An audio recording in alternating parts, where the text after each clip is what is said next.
The broadcast is now starting. All attendees are in listen-only mode.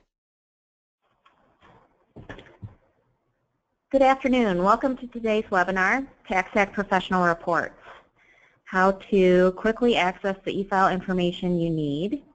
And we're also going to be covering the e-file steps in the TaxAct Professional Editions. My name is Jessie Dolmage, and I'm from the Marketing Department in the TaxAct Professional side of the house.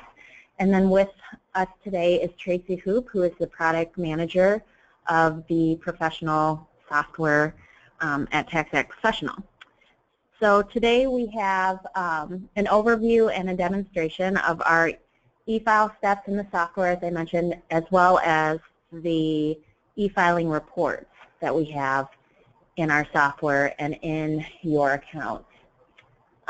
If you have any questions, please feel free to enter those in the questions or the chat section of your toolbar, and we'll try and answer as many of those as possible at the end of the presentation. So without further ado, Tracy Hoop will now do the demonstration and walk you through the e-file steps. Thanks, Jessie. So just to cover the agenda for today's webinar real quickly, we are going to go through the e-file steps in the TaxAct 2016 Professional Editions.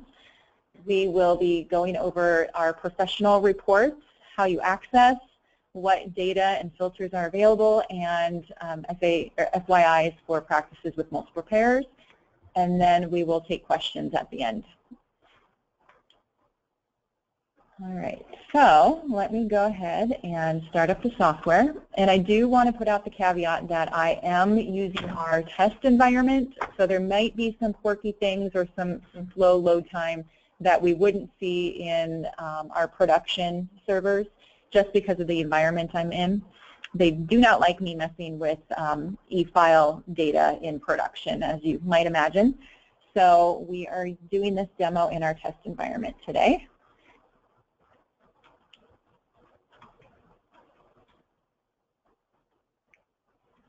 Oh, hold on.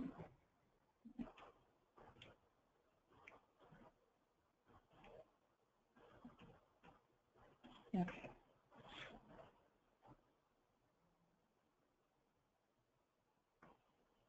All right, so what you're looking at right now is our Client Manager, where you can see all of the clients that I have in this practice. The account that I signed into is the practice owner account, so they're seeing everything. You can see that I have preparers listed in this column right here. And then next to it, we have an e-file status column, and that was new in our last release. And it's an optional column that you can add if you're interested. It just gives you a quick, high-level overview of what your client's federal e-file status is if you don't want to get the details by going into Pro Reports. So let me just show you real quick on how you add that column if you want that displayed, if you're not familiar. So you would go to the Prepare menu and go to Preferences.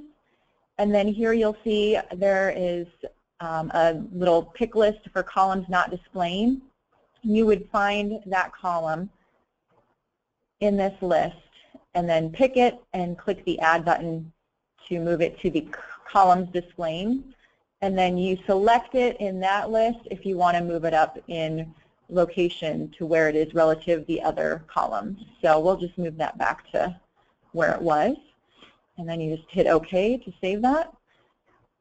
And what you'll see here, I do have one client that we have not e-filed yet. So as you might expect, there is nothing displaying in that column.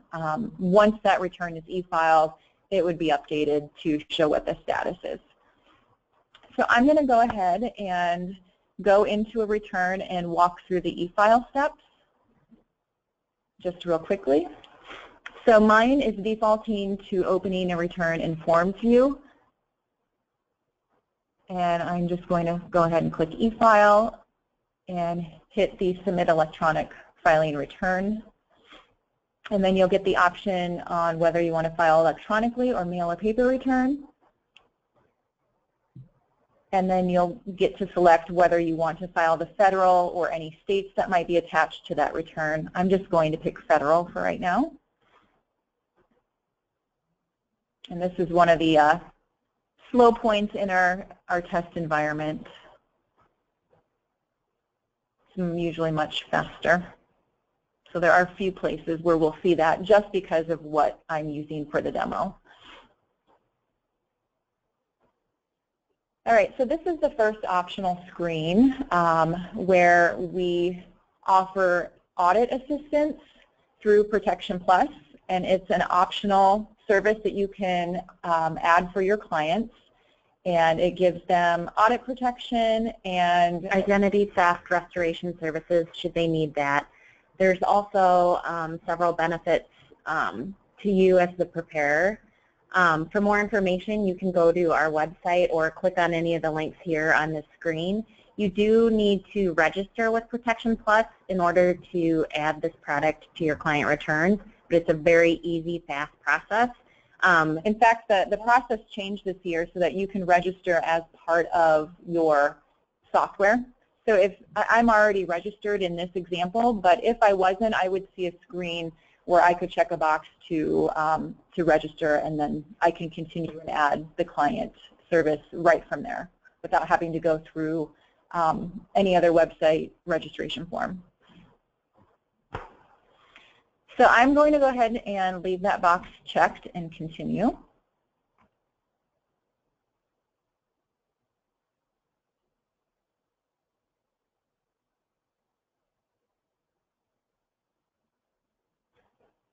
And then one of the things that's required if you opt in is you do have to print the agreement. So you'll have to go ahead and click that. I have it printing to PDF just so that I'm not spitting out a bunch of paper right now. But once you print that, you'll be able to continue in the e-file process. And this is just the e-filing topic screen. Since I've already gone through a lot of these with this return, I'm not taking through them directly, but I'm going to go ahead and review them so you can see what those screens are like. So one of the items that you'll have to do is pick a PIN as the signature for your return. And then you'll have to enter one of these options for the electronic signature for the taxpayer. So we imported the last year's AGI, so that's there. And then there are several options for refunds. If your client is receiving a refund, we do offer different options with Republic and River City Bank.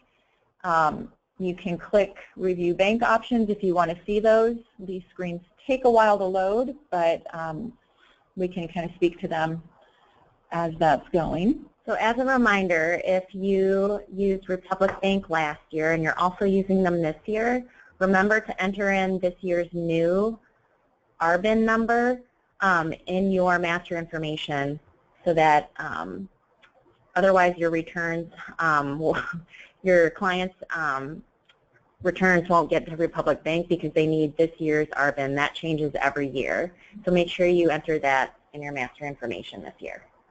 So these are the options that you have with Republic Bank. And, you know, prepaid card, direct deposit, check, Walmart direct to cash, and then there's the 2 Easy Advance options, which do end, as you can see there in the footnote, February 28th. So you can only offer the refund advance options until that date. The other options at the top there, the 4 first ones, those are available all season long. And there's more information on these programs on our website if you're interested in those. This particular return or practice that I have set up is actually enrolled in River City Bank, so I'll go ahead and show those options and we'll go down that path. So these are the options with River City. They also have a prepaid card, and then you can do the refund transfer, the check, or the Walmart direct to cash. So if you choose the prepaid card, you'll receive a stack of cards that you would hand out to your clients. There is a number on the card that's visible through the envelope window that you would enter here so that we can tie that card to this client. And then we ask that you verify the information, enter the client's email address for notification, and then you have to verify their identity. I believe this one's a state ID. And then you get to your fees page where it's pulling in the first two amounts based off of your invoice that you've set up. The River City Bank fee is $44.95. Protection Plus is a base of $44.99. However, you can mark that up to $94.99 if you want. And then there's a transmitter fee that TaxAct gets for the bank products of $6.99. And then because of the bank enrollment, you'll have to print that application as well. So we'll just continue on there. All right, and then the next step is to print returns and e-file documents. So from here, you can opt what exactly you want to print. It defaults to e-filing instructions and the return. However, if you want more options, there's a link to access the Print Center where you can select, from all the different options that you have for this return, including you can opt to mask private data if you want to print out a version that you want to give to your client. There's also a way to select your state information and select reports that you might want to print with the return. And then you would obviously select the print button here to print those, but we're going to just continue. One of the other optional items is for e-file notifications. So if you want to be notified with updates on your client's return, it is pulling in the email address that you enter in your preparer information by default. You can also opt to add a cell phone number if you would like. And then miscellaneous information just has, whatever else we might need to ask for this return. So this is just if you want to have your return sent in care of someone else, you would enter that information here. So that's it for e-file topics. As you can see, these last three are optional. There are defaults that once you set them up in your preparer information, it would just default to those options. You wouldn't have to go through and select everything every time. It would just remember those. So really the only two that you have to go through are the self-select PIN and refund method options.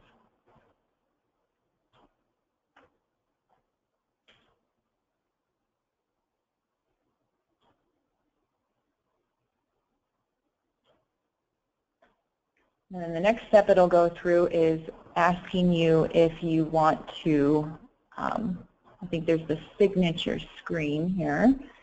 Yep, so you would ask your client what they want for their PIN.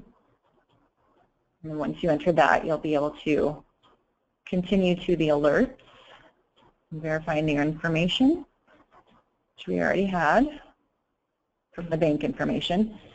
All right, so then it did a quick review, and there was nothing that it saw that would cause any, errors that we could tell. So if you did have something that was missing, or there was some kind of information that might be beneficial to your client that we would need to point out, you would get a notification at this step.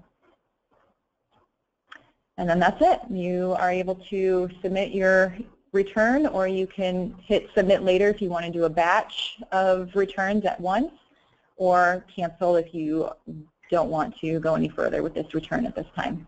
So we'll go ahead and cancel. And once you submit, you'll see a confirmation screen that the e-files were actually submitted to TaxAct. So wait for that screen, and if you have, try not to stop the process.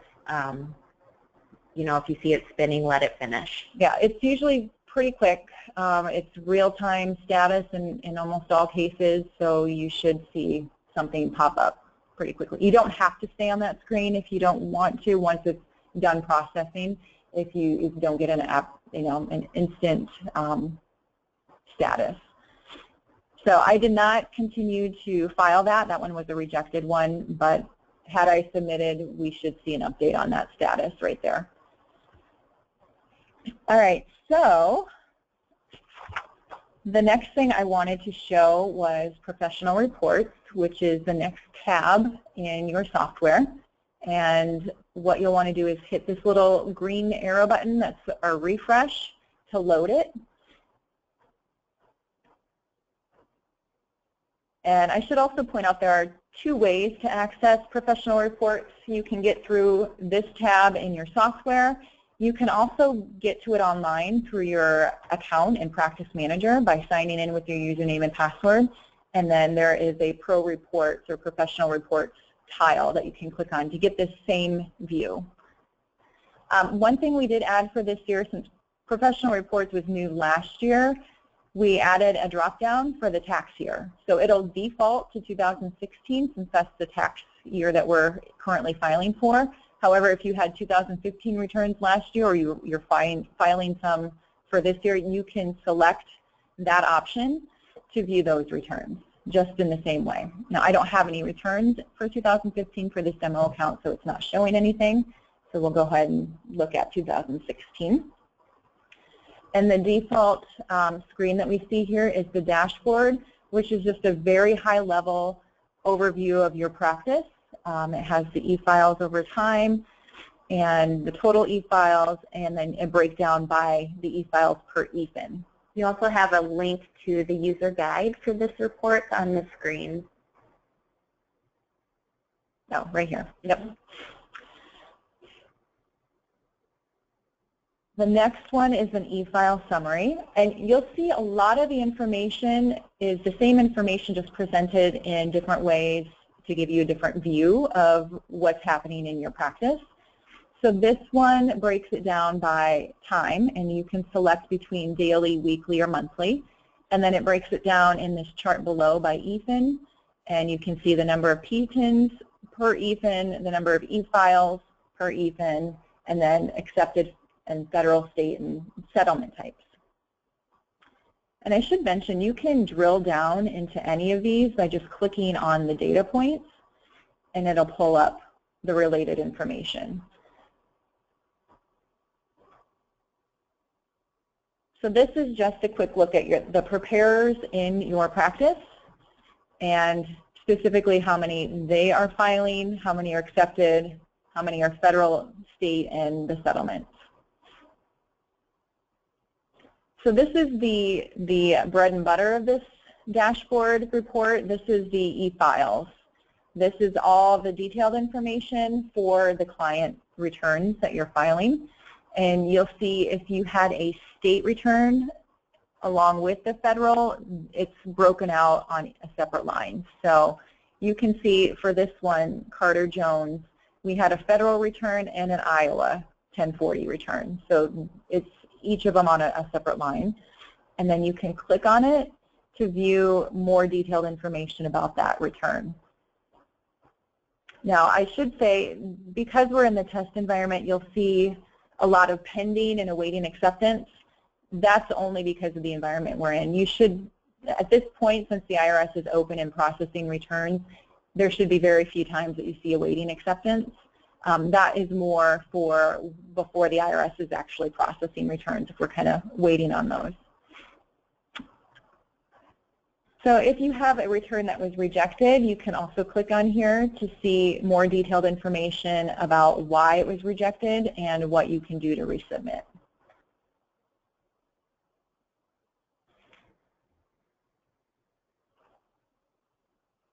Oh, and I should point out back on this page, there's filters at the top that you can select to see, just narrow down the view of what you're looking at. So if you want to see just the returns that a certain preparer had filed, you can select that and it'll filter the information. You can even filter by dates. Now, I don't have a wide range of dates in here for this demo, but you could do that if you're, halfway through the season, you want to just look at the past week. You can also break it down by EFIN, by return type, and settlement type. There's also a settlement report that you can look at to see where each of your client returns is falling, whether they're balance due, checks, direct deposit, prepaid, or none. And then there's e-files by status. You can see a quick view of how many are in each status type. So, and then like I said, a lot of the information in here you can click on to pull up the more detailed information. So you can look at it and then if you want, click in to get more information. Now, the last report that we have is the e-file billing summary. And this is, first off, a breakdown of if you're paying per return, each charge that you've paid should appear here. Also, if you have a prepaid e-filing balance, so if you are paying per return, you can either purchase certain packages of products come with a certain amount of prepaid returns, or you can always call in and add to your balance, so you don't have to have a separate charge for the e-file fee with each return.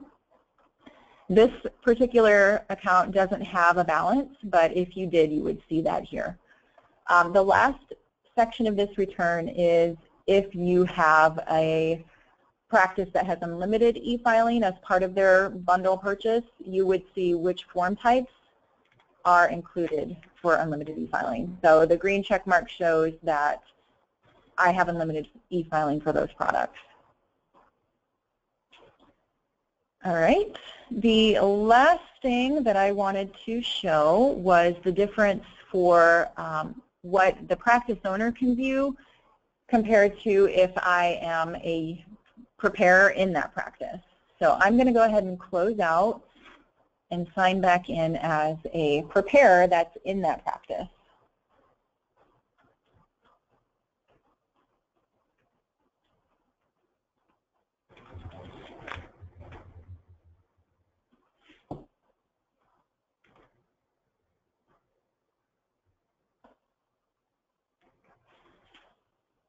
All right, so as you can see, the practice owner had the permission set for this preparer so that they can only view their returns. So they only see the 2 returns that are assigned to them. And they also only see those returns in the professional reports. So it's a much narrow view of what's available. And the reason it has 3 here is because there was an Iowa return, so it counts that as a separate line item, even though it only shows 2 lines in Client Manager. So I just want to point that out. The other thing to point out is there are 2 reports that the practice owner sees that the preparers in the practice don't see in professional reports. That includes the preparer summary and the settlement report, but they do see everything else. It's just relative to their clients and their returns, not the entire practice's clients. The only exception that I do want to point out is the e-file billing summary. If there are charges, those are shown here. They cannot, however, click into those to view the details on the client's return. They just see basically what's here and that there's been a charge. So I think that's it. That's all I had to show for the e-filing steps and professional reports. So there were, thanks Tracy, there were some questions. So one of them was, how can I print the information from the Pro report if I wanted to print a status of all my client returns? A status of all the returns. Yeah, so on the e-file details, the Excel. Yes. Yes, so there is an option to export your information to Excel by clicking here, and then you're able to use that in any way that you need to. The second question was, if I want to give other preparers in my practice the option to view all clients' e-file statuses, can I do that? I don't believe at this time they would be able to do that. Okay. The only way that you would see it in here is if you were the assigned preparer in the Client Manager. Okay. But that's something that if we hear from customers that that's something that they're looking for, we can certainly look to add that for future deployments. Let's see. Another question was, so you mentioned that people can also access this information in My Account, or in their account, TaxAct accounts, which is also, we also refer to it as Practice Manager. All the information, they were asking what the differences were. So all the information is the same. The benefits of being able to access from your TaxAct account is that all you need is an internet connection. You don't have to have the software installed on whatever device it is that you're accessing that information from. So for example, if you were meeting with a client at their house and you save your data locally, you can just, you know, go to any web browser on your phone or your tablet or laptop and then sign in to see into your TaxAct account and look up that client's Efile status in professional reports, as Tracy is showing here. So I signed in as the practice owner again, so that's why I'm seeing all of the activity. But yeah, it's the exact same view, same information, just a different way to get to it. I did forget to mention at the beginning of this webinar that this is actually one webinar that was covering two webinars that were previously scheduled. And we are sorry about that. I know some of you emailed us about the scheduling of these because there was some confusion with that, and we apologize. But essentially, we decided to take the two webinars and combine the information. It was so, the information was so closely related, and at this point in the season, we want to make sure you guys are, we're using your time as efficiently as possible, and so we decided to condense two webinars into one. We hope that that was useful, even though it was somewhat of an inconvenience. So thank you for understanding. I think that was all the questions. Do you have anything else, Tracy? I don't have anything else. Okay. Well, thank you for joining the webinar today. If you have any questions, feel free to go to our support site or give us a call, drop us an email, and let us know. Again, that user guide for the professional reports is available within professional reports on that initial screen, or you can get to it at taxactprofessional.com/support. And then we'll feature a link there to that user guide. Thanks again, and good luck with the next few weeks and months, and we look forward to you joining us for another webinar.